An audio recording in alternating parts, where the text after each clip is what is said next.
Quatrième game de la soirée, dans quelques instants, l'opportunité pour le KRC Gang d'aller sécuriser ce titre, la possibilité pour MCon d'aller contester ce match au bout du suspense. Mais dans le BO5 de vendredi dernier, ça s'était passé exactement de la même façon et c'est MCon qui avait remporté les deux games qui avaient suivi. Donc on va voir comment ça va se passer ce soir.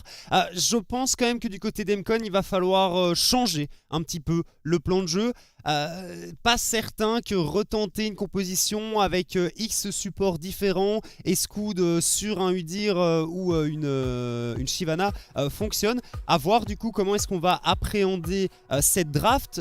J'ai pas eu d'infos au niveau des sides, mais je présume que ça n'a pas bougé. Non, ça n'a pas bougé. On le rappelle, toujours MCon en blue. Side selection étant donné qu'ils ont perdu la game précédente.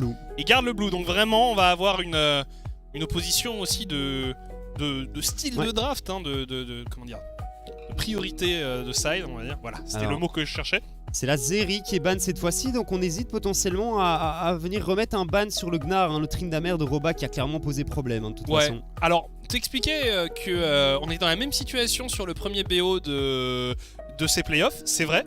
Mais par contre, on n'est pas sur la même dynamique. C'est-à-dire que Gank était un peu plus fébrile dans ce premier BO. Là, on les sent beaucoup plus incisives, beaucoup plus sûres d'eux, beaucoup plus efficaces. Alors, du côté d'MCon, on a enlevé la Zeri, on a enlevé le Ryze, on enlève la Gwen, on enlève la Jinx pour Gank. Est-ce qu'on va laisser cette Karma? Finalement, la Karma, on l'a gérée. Finalement, la Karma, on l'a très bien gérée au top lane. Alors, t'as vu Séraphine ban, thank you, et le petit ban de la Séraphine qui est sorti du côté de MCon. Il y a peut-être un petit décalage entre les caméras et la draft, mais en effet, la Séraphine est enlevée, et Luca qui vient first pick le Hecarim pour son jungler. Ben oui, mais c'est vrai que Gertas nous a sorti 3 games impériales sur son Hecarim. Scoud, c'est aussi un champion sur lequel il est assez bon. Donc on va forcer Gertas à se renouveler. Voilà, je pensais que la Sivir serait quand même un peu surprenant. On hésite au niveau de la Dekari. En tout cas, on a sécurisé le Viego. C'est vrai que Akshan est un perso qui existe, hein. Ça m'étonnerait qu'on le voit. Mais le Varus, le Varus c'est moins étonnant. On adore ce pick du côté de Gank. Ça aura fait partie des picks marquants. Le Sion est open, hein. Le Sion est open, bien vu. On a préféré ban la Karma plutôt que ce Sion. Pas d'Ezreal du coup, du côté de Cadaver, c'est un Jhin qui va être récupéré pour la DC des MCon. Et on va probablement venir chercher un support ou un potentiel flex avec ce Zilean qui est lock-in du côté des MCon. J'ai eu un petit truc avec la musique qui s'est arrêtée, qui a repris. J'avais l'impression que tout allait exploser. À l'aide. C'est cassé. Non, finalement, on a récupéré donc le Jhin, aussi un pic marquant pour Cadaver. Le Varus, donc, opposition intéressante. La Lulu. Est-ce que c'est nous Mandiel? Alors, est-ce que cette Lulu, elle est... Ah, vu comment il se met dans le siège, vu comment il se met dans le siège, il y a moyen que du côté d'Ironman et The Low, on lui a dit, écoute, on va peut-être la mettre sur Moops, mais on va peut-être la mettre sur toi, ça dépendra de la draft. De ce qui va se passer. Et là, j'imagine nous Mandiel en mode, pas de soucis, pas du coup, trop bien. Le Atrox qui est ban à nouveau du côté du KRC Gang, c'est très souvent follow-up par un ban de Camille. On va voir si on va essayer de rester un petit peu sur le même plan du côté du KRC Gang. Chez les MCon, qu'est-ce qu'on ban? Parce que on pourrait continuer à ban des top laners aussi, hein. C'est le Corki de l'Omondiel qui est enlevé. C'est vrai que cette Lulu, ça reste un point d'interrogation, hein. Mid ou support, le flex est intéressant. On continue à enlever des choses sur la top lane en fait, hein. Ouais, est-ce qu'on va enlever le Sion? Non, on n'enlève pas le Sion. C'est le Victor. Parce qu'on veut...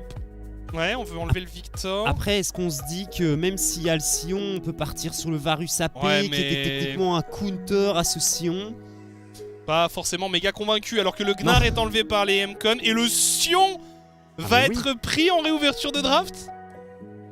Après, franchement, c'est ballsy. C'est ballsy de prendre le Sion contre Luca. Luca qui doit très clairement bien connaître le match-up. Oui, bon là, je pense que Sion, il le connaît en long, en large et en travers. The Gragas. Et alors, on va avoir un match-up de tank Gragas contre Sion. Roba qui retrouve des champions tank ce soir. On l'avait pas forcément beaucoup vu là-dessus. Oh non. Mais ce soir...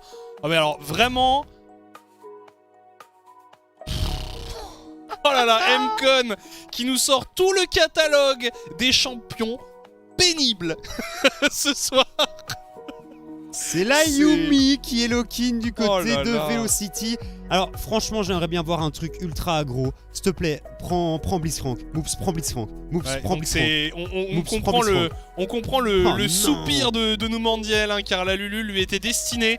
Moops qui évoluera une nouvelle fois sur un Nautilus, puis qu'il aura beaucoup joué ce soir. Ouais, le Nautilus c'est pas trop mal, mais alors le Blitzcrank mon gars contre un Jhin Yumi, oh ça m'aurait mis trop. Et surtout le Blitzcrank de Moops, c'est un champion sur lequel il est très réputé, donc ça aurait été intéressant. La game la plus rapide du split, si je ne me trompe pas, c'est une game que le KRC Genk a remportée. J'arriverai plus à te dire contre qui, mais ça jouait Varus Blitzcrank en botlane. Et c'était, mais alors un stomp, je pense que la game en moins de 20 minutes, elle était totalement pliée. Et c'était notamment grâce aux Moops ou Blitzcrank de Moops plutôt. Alors du côté d'M-Con, on est encore, on va être très cadaver dépendant. On a moyen de boost Scud aussi, hein, avec la Yumi, avec évidemment le Zilean. On a moyen d'en faire un monstre. Donc encore une fois, côté M-Con, c'est assez clair. On met le destin de l'équipe entre les mains du jungler et de la D-carry. Quel que soit le résultat de ce BO, j'aurais cette petite déception d'avoir vu Kruimel tout le temps sur des pics très support. Il a joué une fois un Corki, mais c'est dommage, je trouve, quand tu as un mid laner de cette qualité, de le mettre en support duty.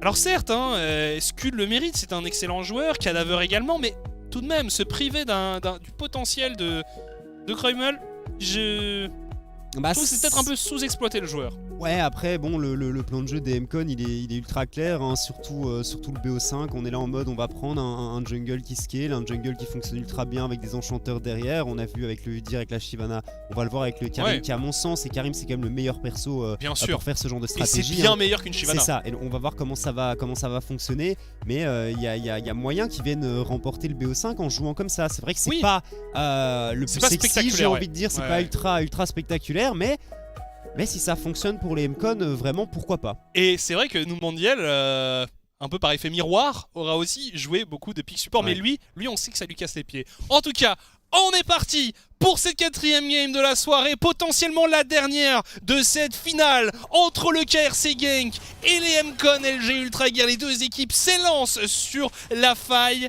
Les deux équipes sont en quête de ce titre des Elite Series. C'est parti. Faille de match du coup pour le KRC Genk. Une faille de l'invocateur aux couleurs du Drake de la montagne pour débuter cette game. 4ème bien entendu. Est-ce qu'on a quelque chose de dingue par rapport aux maîtrises? Rien qui m'a l'air... Non, rien qui m'a l'air hors du commun. Hein. Très franchement... grasp pour les deux top laners. Ouais, c'est logique, hein, c'est un match-up mêlé, de tank, très classique. Velocity qui a décidé de partir sur un Aérie, donc pour booster un peu plus les shields et le heal. On voit de temps en temps des Yumi faire le choix de la comète. Un petit peu plus de pression au niveau de la lane. On va voir du coup. Je suis pas un expert de Yumi, c'est pas un champion que j'apprécie particulièrement. C'est pas un champion qui est particulièrement apprécié par la communauté non plus. Yumi, oh non, c'est pas... C'est pas un champion, tout court. Oui, c'est ça, c'est un objet Yumi. C'est un objet avec un actif ou deux, quoi.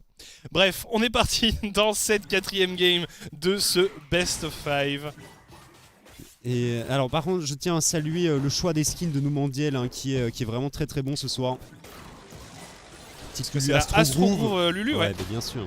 Très chouette cette meilleure skin line. On le dit à chaque fois. Mais clairement, on est fan. On est fan de cette skin line. On en veut plus. Un petit skin de Yorick Astro Groove peut-être, cher Pololax. Ça me rendrait extrêmement heureux. Allez, ce petit match-up en botlane, il va pas falloir se faire détruire, hein, côté Cadaver et Velocity, ça peut partir très vite à l'avantage de la botlane du KRC Genk. Par contre, fatalement ça scale. Hein. Au top, hein, il va pas se passer mille et une choses sans l'intervention d'un jungler. Quoique, je pense que Luca avait déjà solo kill un Sion avec son Gragas, hein, au niveau 3 ou 4. Oui, après, en saison régulière, il y a un peu plus de limit testing ici. L'encre qui est passée sur Cadaver, qui ne va pas prendre trop de dégâts. Ça va, le poke est pas trop grave, hein, quand t'as une Yumi. Par contre, s'ils arrivent à trouver un très bon all-in, Si Moops arrive à trouver un très bon all-in, ça peut être dramatique. Lucas qui fait quand même un bon taf. Bon après, bon là pour le coup Roba qui s'apprête à mettre son Q sous le nez du Gragas, forcément le Gragas il n'y a pas grand chose à faire. Décimation au corps à corps du Gragas, Gragas qui a juste à mettre son petit coup de bidon là et c'est terminé. Coup de bidou. Bidou bidon. Ça pourrait être les deux en vrai de vrai. Hein. Il a un bidon, il a un bidou. Ouais. Bon je suis pour moi toujours dit coup de bidon. C'est vrai que peut-être. Ah il tape avec son ventre hein, donc si quelqu'un a l'info je suis preneur hein, bien entendu. La traduction exacte. Alors on va voir un peu ce que Gertas vaut sur ce Viego. Jusqu'à présent dans les games où il l'avait joué ça s'était pas mal passé du tout. Ici un abordage qui passe sur Cadaver. Mais voilà l'Ayumi qui vient un peu nullifier l'agression. Gertas qui a vraiment élargi son champion pool au cours de ce split, au cours de ses playoffs également. Là où avant on le voyait vraiment beaucoup sur des champions très utilitaires comme de la Sejuani, du Volibear, du Jarvan. Il a joué ces champions certes, mais il a aussi joué du Viego, du Xin, des junglers avec un plus gros potentiel de solo carry on va dire. Et pour ceux qui ont suivi le joueur, ça fait un certain temps hein, qu'il évolue dans le Benelux de toute façon Gertas.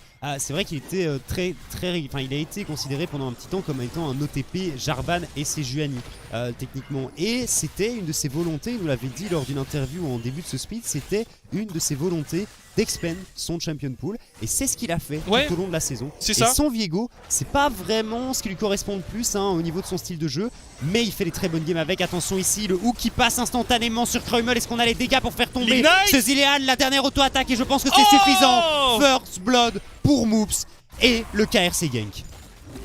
Bien joué, très bonne décale. Non. Ils sont pas là pour blaguer dans cette game 4 les joueurs de Gank. Et Moops décisif ici sur ce décalage en mid lane. Alors il prend le first blood. Au final que ce soit lui ou le Nautilus, les deux sont des supports.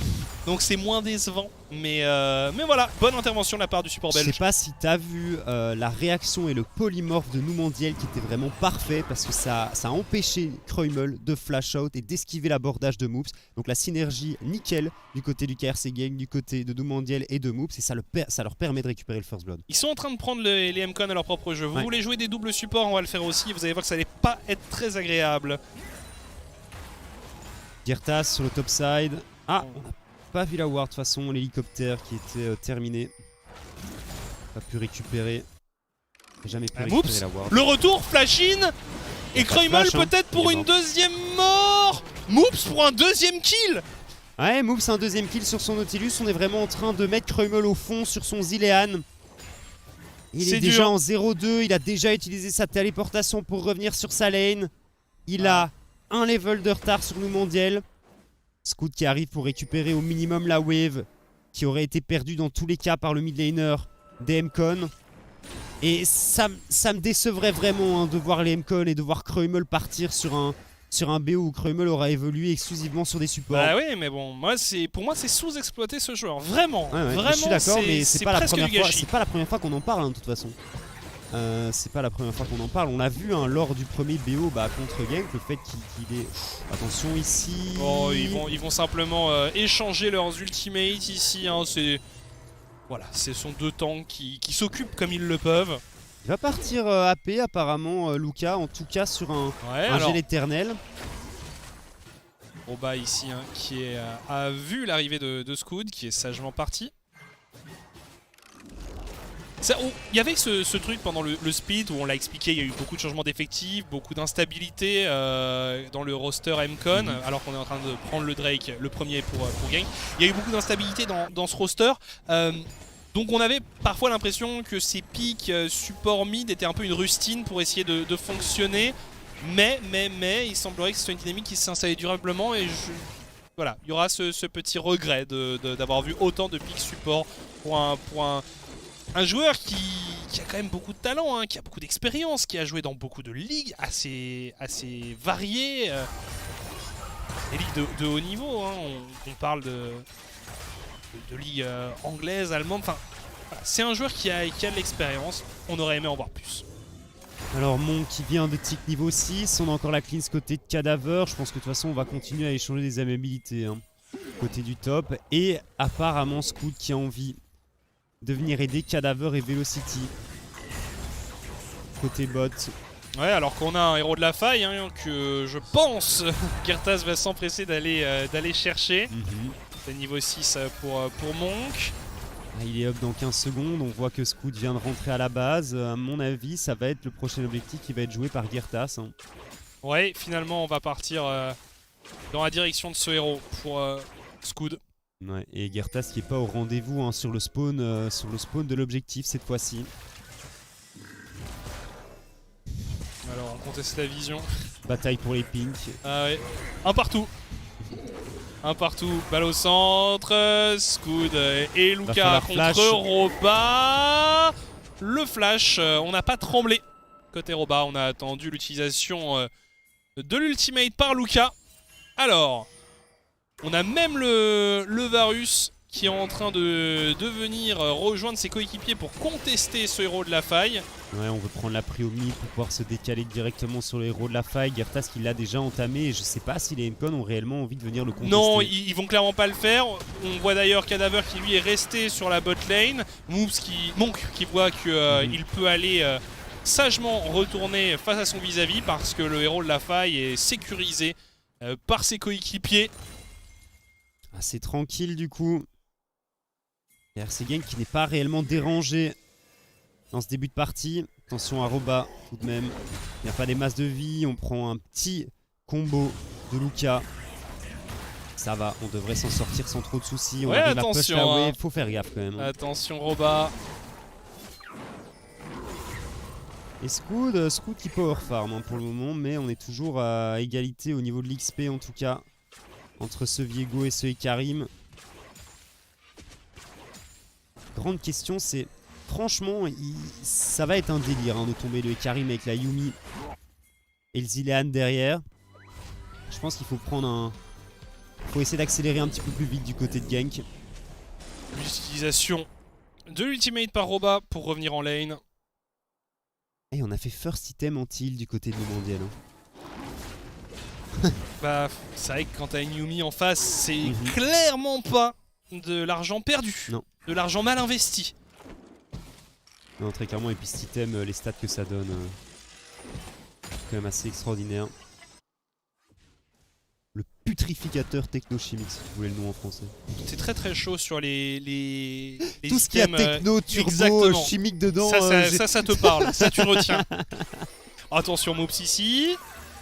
Il y a l'arrivée d'un Scout en mode Formule 1 ici.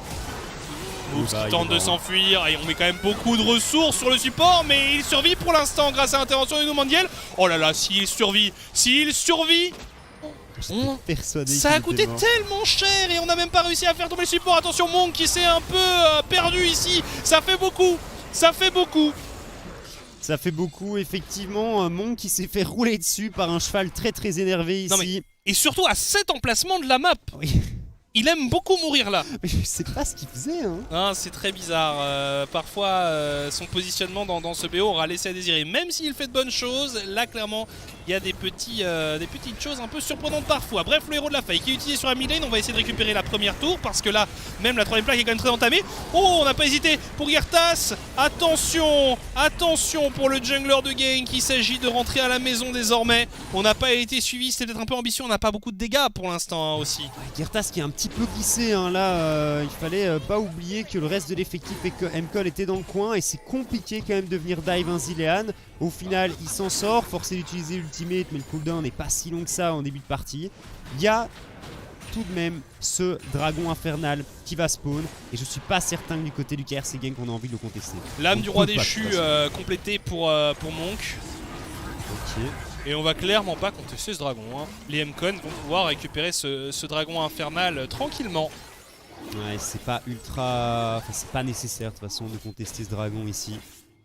Et c'est prendre beaucoup de risques pour pas grand chose. Attention à Scout qui est un petit peu seul et scellé ici. On arrive à smite le carapateur pour récupérer de la vie, mais le polymorphe qui follow. On a également l'ultimate du Zilean. Attention, mais il y a Cadaver qui est derrière. On essaie le tempo maximum, l'ultimate du Zilean. On arrive à récupérer le kill. Girtas qui prend possession du corps de ce Ikarim qui régène pas mal de vie. Est-ce qu'on peut aller plus loin? Oui, un nouveau hook qui passe ici. Et Velocity qui est très probablement condamné lui aussi. Quadra kill de récupérer pour Girtas sur son Viego.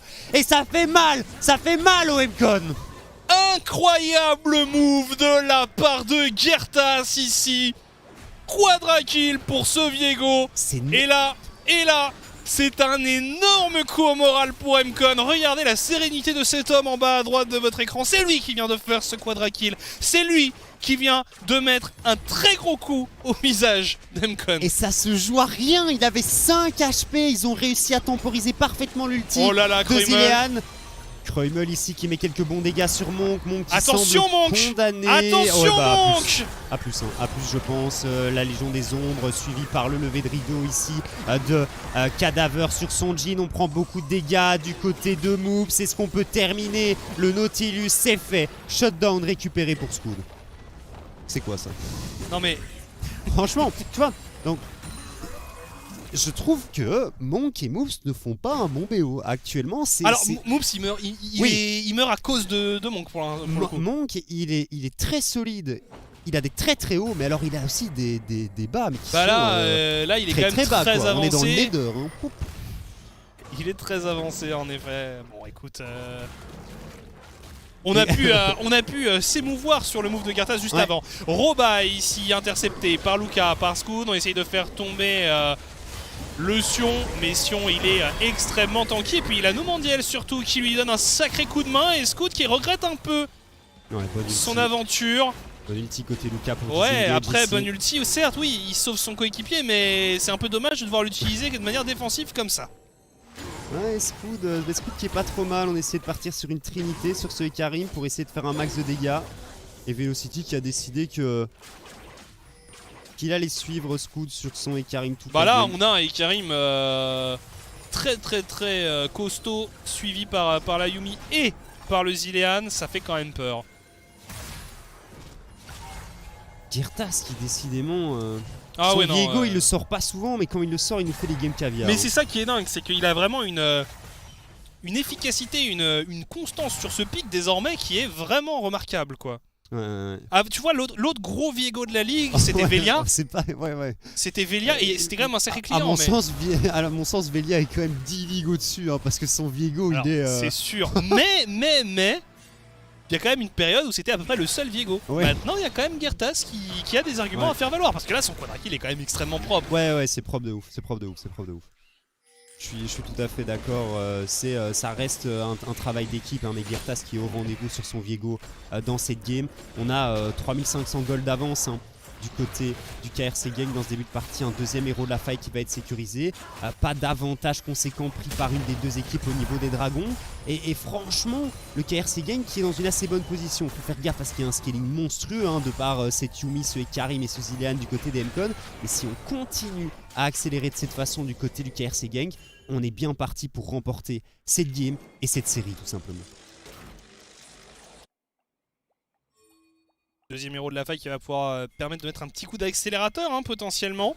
Parce que là, le rythme est déjà assez soutenu. On est à 16 minutes de jeu, mais sur un prochain bon fight, sur un catch, sur quelque chose, on pourrait trouver quelque chose d'intéressant. Et puis il y a surtout aussi un Drake dans une minute. On n'a pas noté, mais c'est de nouveau une âme des océans. Je pense que c'est la troisième âme des océans qui va être jouée sur ce BO. Visiblement, c'est ce que voulait le destin pour ce BO. À l'image du heal en fait. Hein. Alors qu'on utilise le héros de la faille sur la mid lane pour essayer de faire tomber cette T2, ça va être fait. Est-ce qu'on peut le faire dash une deuxième fois? Il va même, oui en effet, aller taper la T3, ouais. Et on est prêt à réagir côté Moops, côté Gertas. On a envie d'accélérer fort. Et finalement la T3 qui va être détruite pendant qu'au top, eh bien on essaye de trade un peu, de répondre un peu côté Mcon. On va rejoindre Monk sur la bot lane pour aller récupérer la T2, pas forcément gagnant ici côté Mcon. On avait quand même un héros de la faille côté gang, donc forcément peut-être quelques regrets. On ne s'arrête pas, si finalement on s'arrête côté Mcon, mais par contre pour le Drake c'est trop tard. Alors on vient d'échanger une T1, une T2 au top contre une T2, une T3 en mid lane, une et T2 en bot lane et un Drake. Je suis pas un expert, hein, mais je pense que c'est pas un échange qui est réellement à l'avantage des Mcon. Il est souriant, Roba. Il est souriant et il peut l'être car son équipe se débrouille très bien pour l'instant dans cette quatrième game. Il semble pouvoir porter le coup fatal Il faut rester solide hein, du côté du KRC Gang, c'est pas encore fait. C'est pas fait, mais clairement, il y a une belle option qui a été prise. Roba et son pouce signature, hein, toujours.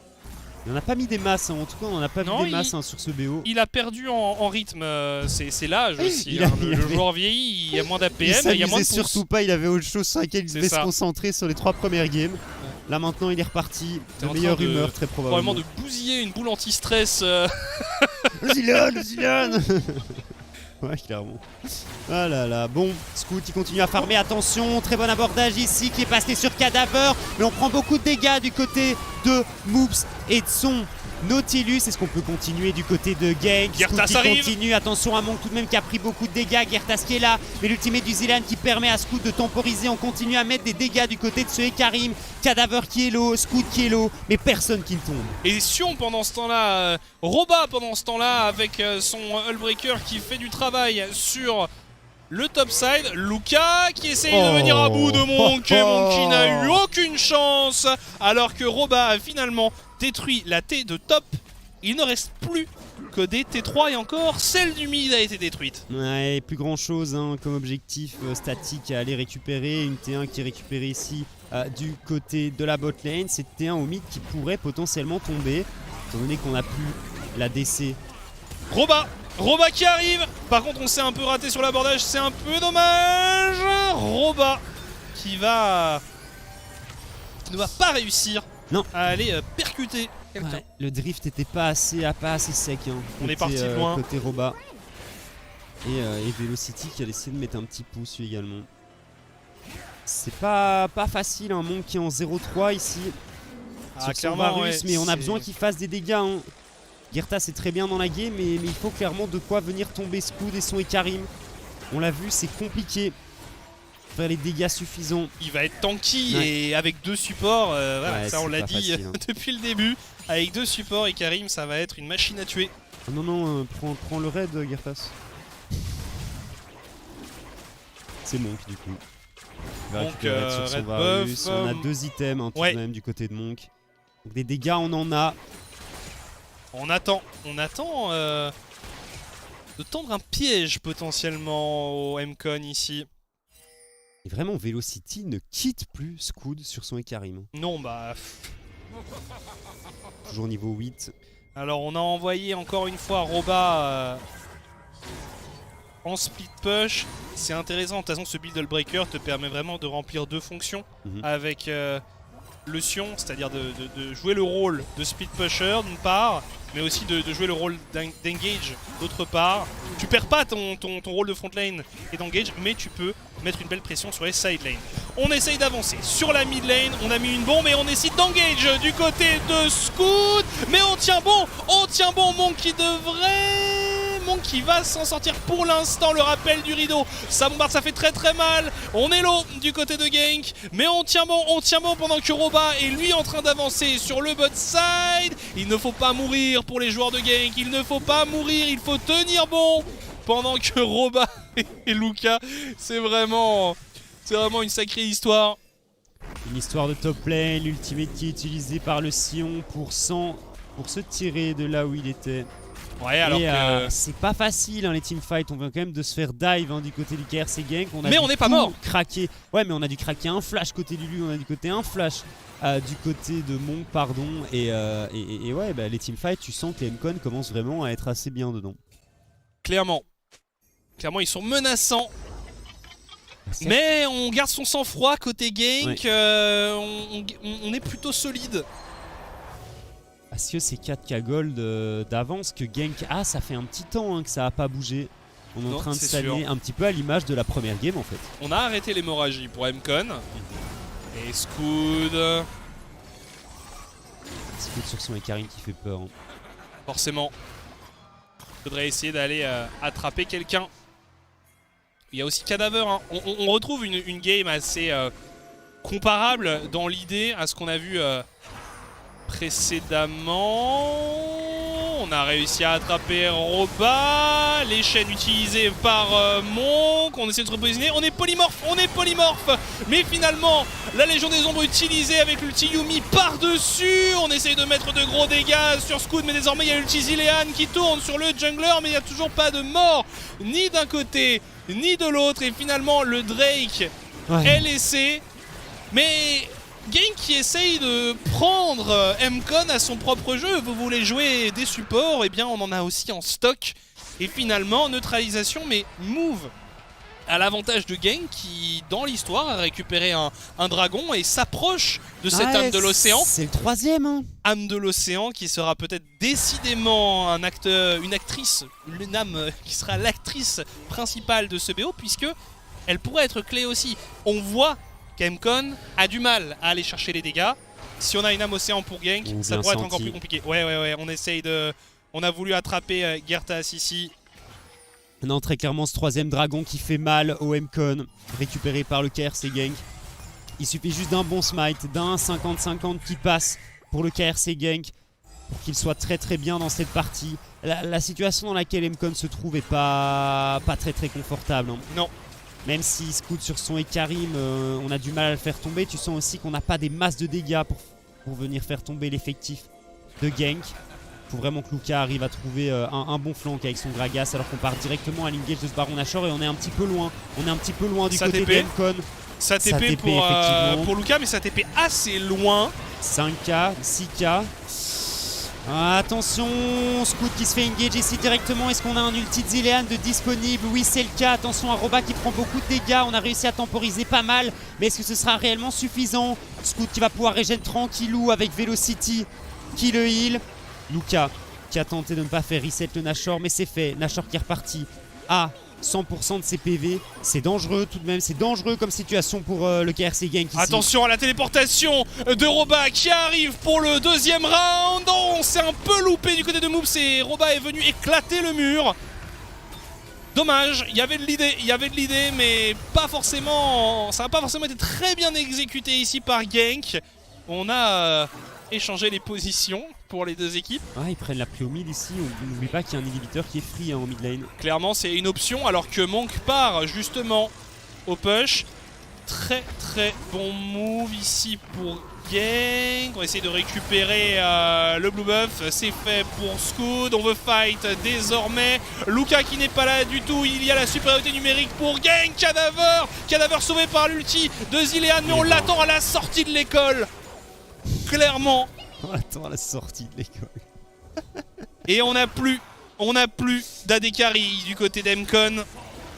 On n'a plus d'ADC. Ce Baron Nashor qui devrait être récupéré sans trop de soucis par le KRC Genk. Ça descend assez vite avec un Varus buff par une Lulu de toute façon. Luka qui a peut-être tenté quelque chose. On arrive à le grab ici directement. Attention aux dégâts tout de même qui sont mis par les MCON. Ultimate de Yuumi ici qui va en route. C'est 2 joueurs du KRC Genk en place. L'abordage qui rate une nouvelle fois. Flash in de Gertas instantanément. Le kill est récupéré. Est-ce qu'on peut récupérer l'âme de ce Gragas? C'est fait. Le Baron Nashor qui a reset. Est-ce qu'on peut récupérer l'objectif du côté du KRC Genk? C'est long. On s'y attaque une 3e fois. Est-ce que c'est la bonne cette fois-ci? Mais Cadaver va venir en aide à ses coéquipiers. Décidément le Baron Nashor le plus long du monde. Et ça réengage. Et on y va du côté de Roba. Kreumel un peu esselé. On met toujours tout ce qu'on a sur Scout. Et finalement Kreumel qui va tomber. Scout toujours en vie. Non, finalement Scout est tombé. On s'attache désormais du côté de la Yuumi. Mais on va décéder alors qu'on est accroché à Cadaver. Cadaver, seul rescapé de l'équipe. Et le Baron Nashor qui est toujours debout. Je le voyais mort 10 fois, mais en fait, bah non. En fait, pas du tout. Et on arrive à quand même prendre Gertas et Moops et à les faire tomber du côté du Ekarim. Est-ce qu'on peut vraiment faire ce... Je pense pas. Ce Baron Nashor qui au final est intombable. Mais surtout qu'en plus on avait très clairement la vision. Et puis Numandial a pu le constater avec la plante. Une minute avant le Drake des océans, avant cette âme potentielle du dragon des océans pour le KRC Genk, et on veut aller préparer cet objectif. Oui, parce que franchement pour Genk c'est un objectif qui a énormément de valeur. Ouais. Et pour MCON c'est un objectif qui est presque plus crucial que ce Baron Nashor. Ouais, parce que là, l'âme de l'océan ça les met vraiment... C'est game changer. Ouais, ça les met vraiment mal. Après, le fait qu'ils aient perdu ces 3 Drake aussi, la situation dans laquelle ils se retrouvent, c'est un peu de leur faute, entre guillemets. En fait, un peu comme dans... La 2e game et la 3e game, c'est exactement la même situation. En fait. C'est ça. Téléportation ici pour Luka. Attention, donc, attention. Va rejoindre son équipe. Roba bien en avant, attention au flanc potentiellement. Et on est déjà obligé d'utiliser l'ulti du Zilean, mais c'est sur Luka et désormais on essaye de fuir. Ça c'est quand même un ulti intéressant à avoir pris, même si le cooldown est court. On réengage ici sur le fameux Kruimel. Kruimel qui succombe, Roba qui est aux prises avec Scud. Et là on est un peu split pour les MCON. Noumandiel qui temporise bien. Et là, ça semble être la débâcle pour les MCON. Seul Scud et Velocity survivent. C'est un Drake de l'océan qui va être pris. C'est donc une âme qui va être sécurisée. Et on va même pouvoir enchaîner sur un Baron Nashor. Mais Moves qui est tellement clutch dans ces teamfights avec ses abordages. Comme tu le dis, Drake âme du dragon des océans. Ce Baron Nashor qui devrait être récupéré par le KRC Gang. Et ça semble terminé tout de même. Ou en tout cas très compliqué pour les MCON. On l'a vu dans les 2 games précédentes.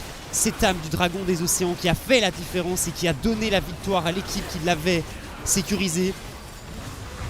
Les bounties qui sont activés aussi côté MCON, va falloir être solide, va falloir être très solide. Donc pour les 2 équipes, c'est des fights à rallonge, donc forcément c'est une âme qui a une valeur inestimable. Et clairement, Genk en aura un usage tout à fait intéressant. Et c'est vrai que là pour MCON, je pense qu'on commence à voir lentement le titre... leur filer entre les doigts. Kruimel il est en 0-5-0. Non, Kruimel il fait probablement sa pire game du split. Un peu décevant, mais bref. Ouais, il doit être un petit peu déçu. De son côté, Noumandiel, il continue à nous faire un BO exceptionnel. Là, il joue Yumi. Il joue Lulu, hein, mais c'est tout. 0-0-12, très glissant. Peut-être un baroud d'honneur ici pour Scud qui a tenté d'aller faucher Gertas. Et on arrive du côté de Roba. On arrive en plein milieu de la mêlée, même si on n'a pas réussi à toucher qui que ce soit. On arrive à ramener Scud, polymorphe ici sur le jungler. On essaye de bombarder pour Cadaver. On réengage pour Scud. La dernière balle qui a touché Moops. Et on arrive à bien zoner pour Roba le polymorphe sur Luka désormais. On se neutralise toujours, mais on a la prio mid. On arrive avec le Baron Nashor actif. On va essayer de se repositionner pour MCON, mais on barre la route du côté de Genk.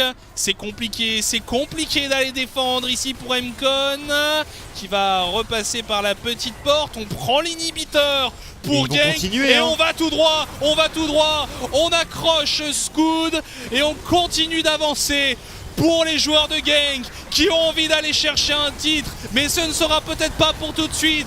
Car on riposte pour MCON. Luka qui est très low. Monk qui a mis de gros dégâts sur le top laner d'MCON. On continue à attaquer inlassablement la base des MCON.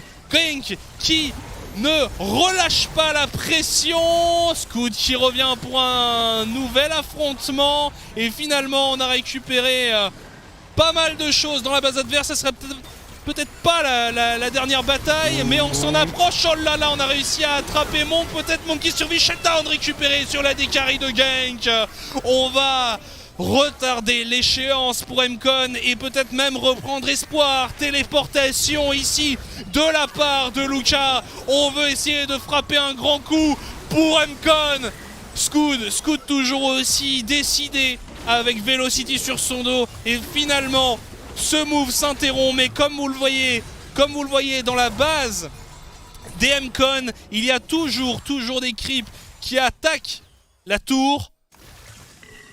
La tour est encore debout et Luka va venir la défendre. Quelle action de la part de ces 2 équipes. Ouais, le KRC Gang qui arrive tout de même à faire un bon trou dans la base adverse. Monk qui se fait un petit peu catch, hein. Ça devient un petit peu une habitude sur cette game. Heureusement qu'on n'arrive pas à récupérer plus que ça du côté de MCon. Le KRC Gang, tu sentais qu'ils avaient envie de venir chercher la victoire. Ils la voyaient, la victoire au bout du tunnel en fait, mais malheureusement c'était pas suffisant. C'était sur le fil, hein. MCon aussi qui a été assez discipliné, mais c'est vrai que décidément Scud avec Velocity sur le dos, c'est un sacré délire. Et alors Luca sur son Gragas à tous les teamfights, il met des dégâts, mais c'est insane. Attention, Moops qui était peut-être à la recherche d'un flanc audacieux. Ouais bah écoute, on est reparti hein, à mon avis avant l'apparition des objectifs. Ils voient le trophée, les joueurs de Genk, ils le voient. Ils sont si proches du but, après une saison aussi bien menée de leur part. Ils se sont fait un peu peur dans cette première game des playoffs où ils se sont inclinés contre MCon et aujourd'hui ils essayent de prendre leur revanche. Ils savent qu'ils ne sont pas loin d'aller chercher la victoire et ils attaquent vague après vague. Ils mettent la pression sur la base d'MCon. Roba qui se fait prendre en chasse par Scud mais qui tient. Il est tellement tanky. Roba.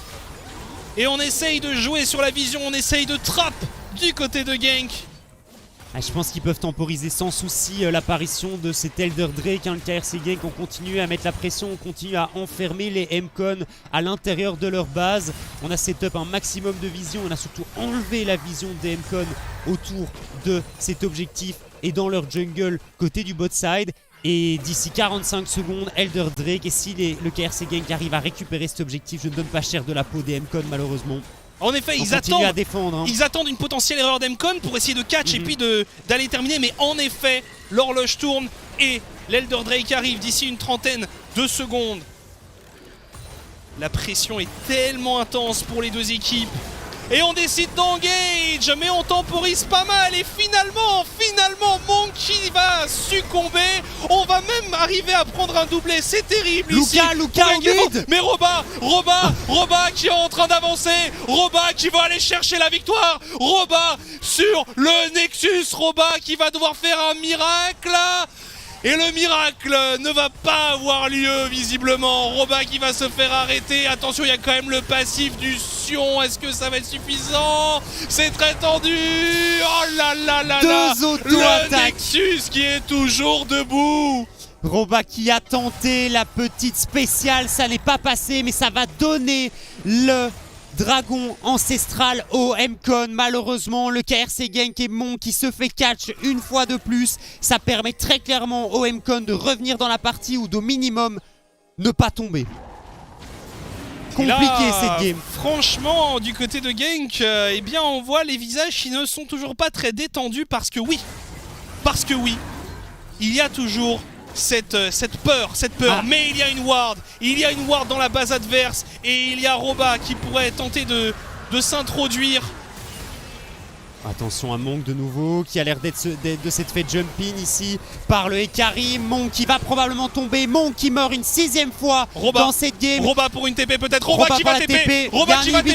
Ça va être très tendu. Ça va être la course. Et du côté d'MCon, eh bien c'est peut-être un peu la panique. Mais il y a un inhibiteur qui semble être debout. Oui, un inhibiteur qui est bel et bien debout. Mais il force la retraite générale du côté MCon. Est-ce qu'on peut le récupérer? Allez, l'inhibiteur, c'est fait. Mais Roba qui va forcément... Non, qui va peut-être s'en tirer avec son ulti. Oh là là, mais Roba qui joue avec le mental de ses adversaires. Roba, il veut aller chercher Nexus. Roba, est-ce qu'il va faire le miracle? Roba sur le Nexus. Roba, il va le faire. Roba qui donne la victoire à Genk. Et Genk qui deviennent les premiers champions des Elite Series. Merci monsieur Roba. Et heureusement que Roba était là aujourd'hui pour donner cette victoire au KRC Genk. Parce que la fin de partie pour ce collectif était très compliquée. Roba qui nous fait un petit backdoor pour terminer ce BO5, incroyable. Très franchement, on pouvait pas en demander plus, je pense, de cette série. Roba qui tient son rang, qui tient sa réputation ici, un des top laners les plus titrés du Benelux, les plus en vue pour pas mal d'équipes et qui aujourd'hui amène la victoire décisive, la victoire finale au KRC Genk. Genk champion, c'était une des équipes favorites de ces Elite Series. Et ils l'ont fait.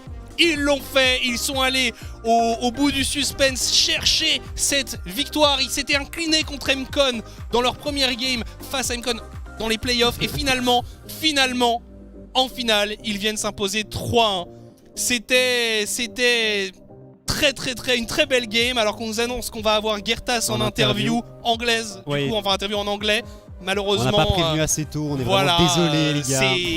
On va avoir Gertas en anglais, mais ce sera quand même un plaisir d'avoir ce joueur avec nous. Vraiment, j'ai quand même une certaine émotion parce que c'est une équipe qui s'est battue. Genk, c'est une équipe qui est montée en puissance ces dernières années. Numandiel et Gertas, ça fait déjà un bout de temps qu'ils sont avec ce collectif. Et là enfin, ils vont chercher un titre. Enfin, Genk s'empare du titre. Et quel titre? Le premier de l'histoire des Elite Series. Le premier de l'histoire des Elite Series. Et ils ont vraiment extrêmement bien joué. Je suis si content pour le collectif de la mid lane. Numandiel, Gertas, qui il mérite, comme tu le dis, il mérite. Ça fait si longtemps qu'il joue au niveau du Benelux. Et 3-1. Puis c'était ultra convaincant aussi. Oui. Ces derniers games étaient un peu plus shaky. Hein.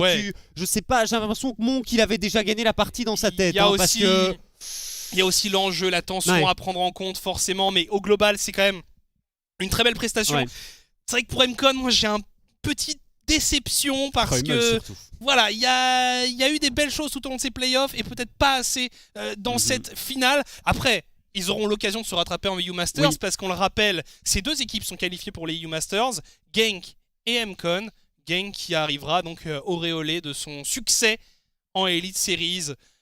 Franchement, c'était une sacrée saison. Il y a eu des retournements de situation, il y a eu des très très beaux moments, il y a eu du spectacle de A à Z, de la minute 1 jusqu'à la dernière parce qu'on finit sur ce move et on avait commencé sur des matchs incroyables tout au long de cette saison. Ces équipes se sont battues corps et âme, bec et ongles et ont vraiment tout donné. Et franchement, le spectacle a été au rendez-vous. Je sais pas si tu te souviens, dans cette saison régulière, tous les matchs, à part le tout dernier, avaient un enjeu, avaient une importance. Et c'est exceptionnel parce qu'en général, sur ce genre de circuit, t'arrives et les 3 derniers jours, en fait, les playoffs sont déjà lock-in et c'est des games, ça part un petit peu dans tous les sens. Tu casses des Clown Fiesta en boucle, les viewers qui doivent regarder les Clown Fiesta. Alors que là, ça a été tendu de A à Z et j'ai l'impression que cette dernière game, elle est un petit peu à l'image de tout ce segment qui s'est si bien passé. C'est franchement premier split des Elite Series ultra clean. Clairement, encore plus de spectacles que dans les ligues que l'on a connues par le passé. Vraiment un niveau remarquable. On imagine qu'on ne va pas tarder à avoir Gertas en interview, mais là, forcément, il y a l'euphorie, j'imagine, du côté de Genk. Alors même si on lui avait dit, dans 5 minutes interview, il est peut-être un peu quand même en train de célébrer ça. Il a ouvert une petite bière, bouteille de champagne. On le sait, dans ce collectif, il y a eu des moments de doute, il y a eu des moments où c'était moins facile. Cette défaite contre MCon a forcément mis un petit coup au moral, a forcément mis du doute. Il y a aussi des défaites en saison régulière qui ont parfois un peu surpris. Mais, au final, ils ont fait le travail et ils peuvent être fiers d'eux. Ils arrivent avec une équipe qui sera franchement à ne pas sous-estimer durant les play-in. Ce sera une équipe qui pourrait être piège pour pas mal d'autres. Ils ont travaillé dans cette optique tout au long de la saison. Voilà, là c'est vraiment la double consécration EU Masters et titre. Ouais, moi ce que j'ai vraiment adoré de ce collectif du KRC Game pendant toute cette saison, c'est qu'on arrive en début de ce split et c'est surtout beaucoup de Monk, beaucoup de moves qu'on voit jouer très très bien et le reste du collectif qui est un petit peu derrière en termes de niveau. Et au fur et à mesure de l'avancée dans cette saison régulière et puis dans ces playoffs, les forces sont un petit peu inversées et c'est plus Numandiel, Gertas et Roba qui ont fait le travail pour cette équipe du KRC Genk. Et aujourd'hui, et on le voit avec cette fin de partie, c'est Roba très clairement sur cette dernière game qui vient porter son équipe parce que je te jure qu'au vu de la tête et la tournure que prenait la game, LAMCon aurait pu gagner. Gertas en interview, c'est tout de suite, c'est maintenant. What did you think about it? Thank you. Hello everyone. Yeah, it was really a really good story. I think it was better for us compared to the first one, but yeah, it was really fun to play. I mean, yeah, obviously it was better for you guys because it's a win this time around. Now I do want to talk a bit about the drafts though, because the drafts felt very similar throughout the entire series. I mean, is that what you call fun nowadays in Pro League of Legends? Actually, the draft we played weren't fun. Games were, but not the draft, yeah. obviously they played a lot of enchanters. It was not really fun to play into Mhm. this, but yeah, we knew that in this situation we will be in a better draft. So if they wanted to keep like this, Yeah. we go as well. What did you think your main improvements were? Because in the Juggernaut match, the first encounter you had with Amcon LG Ultra Gear, obviously that didn't really went your way. What were the biggest changes you had to pull through to make it happen today? I mean, I think we focused. Is that all? You just focused, is that all?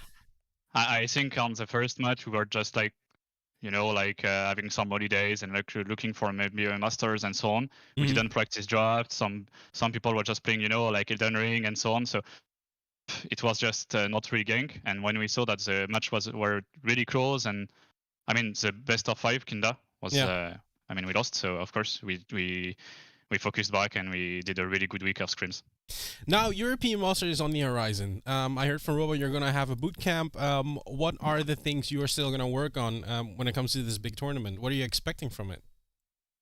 Actually, we're gonna work on a lot of stuff. We still have like a lot of stuff to improve on. We know already what we're gonna work, so it's really good. And I think we all want the same. It's to get a place for the main event, of course. Obviously. Guertas, I'm going to thank you very much for the interview. Enjoy the win. Don't let Roba drink too much, because he has to have the good boot camp. And we'll see you on European Masters. Anyway. Yeah, see you. Voilà, merci à Kulain pour cette interview. Évidemment, Guertas, très heureux. Il est revenu un peu sur le parcours de son équipe. Il expliquait qu'au début des playoffs, bon, c'était pas forcément très clean, pas très propre, mais que voilà, après on s'est refocus, on a repris les choses en main. Ils ont été un peu surpris d'avoir été mis en difficulté. Et puis voilà, ils s'y sont mis. Ils ont dit qu'est-ce qui a changé. Il a simplement répondu le focus, la concentration. Voilà, l'effort finalement. Ouais, c'était vraiment. Bah écoutez, on jouait plus trop à League of Legends en fait à ce moment-là. Donc, mais c'est pas totalement faux. Et puis voilà, ils ont de grandes ambitions pour les EU-Masters. Ils veulent atteindre le main event. On sait que pour notre petite région du Benelux, c'est pas toujours quelque chose de facile. Mais clairement, c'est l'objectif. Il est temps pour nous de clôturer cette soirée, de clôturer ce split en général, ce premier Spring Split des Elite Series. On a passé un moment merveilleux, Tsunaz et moi, avec vous tout au long de ce split. Ça nous fait toujours un petit quelque chose quand un split se termine, mais clairement, je pense qu'on peut parler en notre nom. Voilà, c'était très chouette, on s'est beaucoup amusé, on vous remercie, on vous fait des gros bisous, on espère vous retrouver très rapidement. D'ici là, portez-vous bien, à bientôt.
Closer,